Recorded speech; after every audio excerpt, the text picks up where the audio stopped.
Well, I don't think you guys can see it, but simultaneous recording.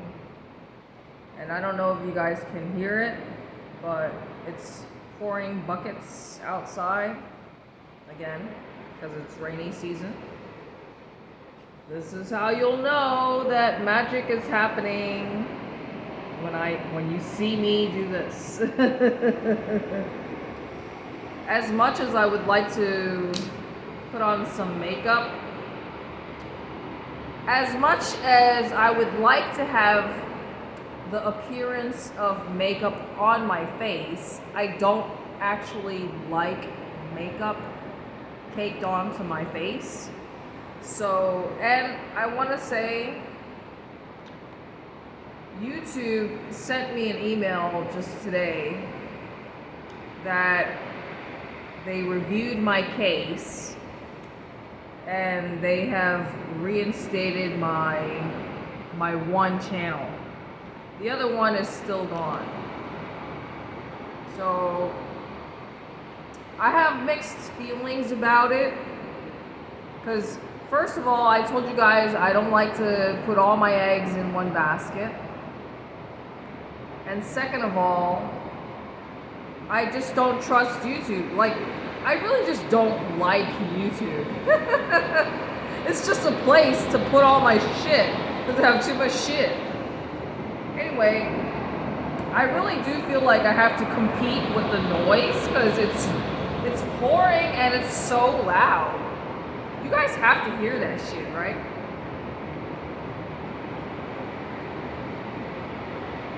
Are you gonna comb her hair? Yeah. I know she needs to have a comb going through her hair. Okay, now it's like quieting down. I feel like it comes in waves. It really is like pouring buckets. Last night I had to put, well, this is what happens. Because I have like tissue paper or napkins, paper products all throughout the house. When I turn on the fans, that shit just flies all over the place. So it ends up on the floor. So I was just picking up all the, loose paper in random places throughout the house, and then I just placed it underneath the front door because water seeps in from the front entrance. I know I should just get a fucking mop. I do have sponges, so you know how you get like a big 12 pack or whatever for cheap because they're shitty sponges. So I just got the idea to grab a few of those as well. The thing is, I don't feel like wasting money to buy a towel just to put it on the floor. Here's the thing. And speaking of towels, remember when I told you that I asked if they could remove a whole bunch of stuff, right? Well, they have these towels. I think it was like an ugly color because if it was brown or blue, I was like, I don't want it. So now I kind of regret it. I should have at least kept one. There were like two ugly towels, but they're so ugly, like I just don't even want it inside the house. And there's also like a mat, which I'm so picky with everything. If it's like an eyesore, you know what it is? I think most often or oftentimes it's because I'm an empath. And that one specific floor mat, the design of it literally reminds me of somebody that I don't like. So, should I even say it? I mean, it reminds me of a relative because I know that this person had that mat in their house. And I didn't really particularly have fond memories of this person. This person is a psychopath. So yeah. That one mat, even though I can use it for something, right? I just leave it outside. I don't use it for anything because I just don't even like looking at it. Does that make sense? It really kind of sucks sometimes, like being an empath, because I keep telling you guys, the best way to describe it is like I'm just like a sponge. And it's like I'm absorbing information whether I like it or not. Right? So whether I like the information or not, it doesn't matter. I'm still absorbing it. So for that reason, it's like as I'm getting older or whatever, it's like I do find myself isolating myself from society as a result of this supposed, like, you know, it's supposed to be a gift, but sometimes it does feel kind of like a curse. Oh, you gotta be aware of your everything you say. Da, da, da, da, da. I know I need to focus on positive things, but I'm just trying to explain to you what it's like being an empath. Look, I have nothing on underneath this, okay? Obviously. I think you guys should know that by now. That I just like to be comfortable. So, you know, okay, well, putting on this very itchy wig on my head is quite uncomfortable. And I'm just suffering through it. But, you know, as soon as I turn the cameras off, then I can take all this shit off. So, just keep in mind that everything is performative, right? I mean, if I'm just hanging around naked in my house, why do I have to have clothes on? You know, it's just more laundry to do, right? So far, I might have just done my laundry like 2 or 3 times since I've been in this house. So, and I know I need to buy a blanket, right? But I'm just so cheap. I've been shopping around for it, but it's not just cheap, I'm picky. I'm picky and cheap, so not a very good combination. And I'm just using a mixture between, I told you, my winter coat, my long coat, towels, and the big ass fucking heavy blanket that came with this house, which I separated from the cover. So, and I told you I tried so many different things already.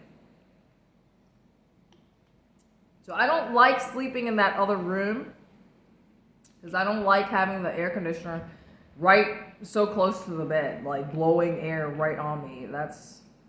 I've tried, so last night I slept with the door open. So I'm just like playing around with different sleeping scenarios because I'm so like, I'm a pain in the ass. I think that's like the best way to describe how I am. I mean, listen, you think I want to be a pain in the ass? No. I would love if I could be one of those types of people who could just fall asleep anywhere, because then I wouldn't be such a pain in the ass. I would be able to sleep anywhere, right? I remember that roommate that I had. The guy with the bulldog. He told me that, because he used to be in the Navy, he told me that he just fell asleep on a pile of, like, what is it, pants? Like a pile of laundry on the ship, you know? So, because on the ship, you know, people take turns working and around the clock because, you know, somebody's got to keep things afloat, right? And I remember he told me a story about how he would just, that it was like his best sleep ever, I think. I don't remember what he said. But, you know, like, if you're stuck on a fucking ship with, like, you know,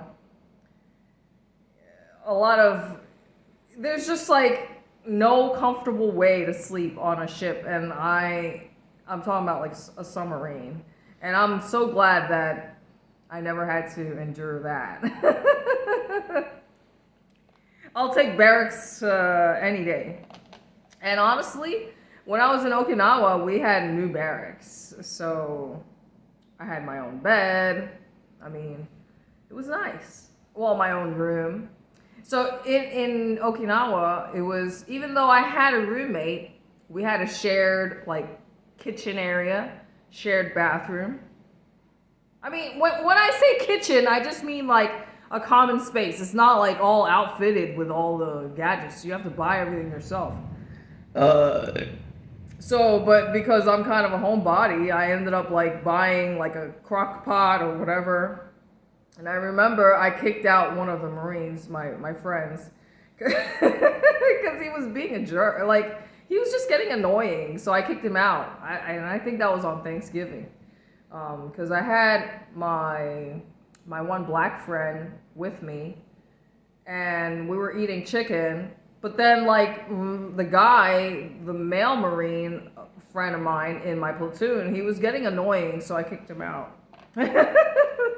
But, I mean, we were friends. It's just like, I don't know. I don't know what he did to annoy me, but I have no qualms about kicking people out. I've kicked people out so many times. I can't even like, I could probably count, and we would get bored if I was to tell you how many people I've kicked out. So it's like, I've given people chances, you know, like at one point in time, I used to be way more social than I am now. But, you know, it's just like, I won't tolerate people's shit. Like, so if you piss me off, I'm just gonna kick you out. That's it. So, you know, it's just like, because sometimes people just, you know, take your kindness for granted, or, you know, do they just want to take advantage, you know, and I need my boundaries. I know you guys can hear that shit, right? Listen, I'm getting hot, so, and I gotta blow my snot. Let me turn this off.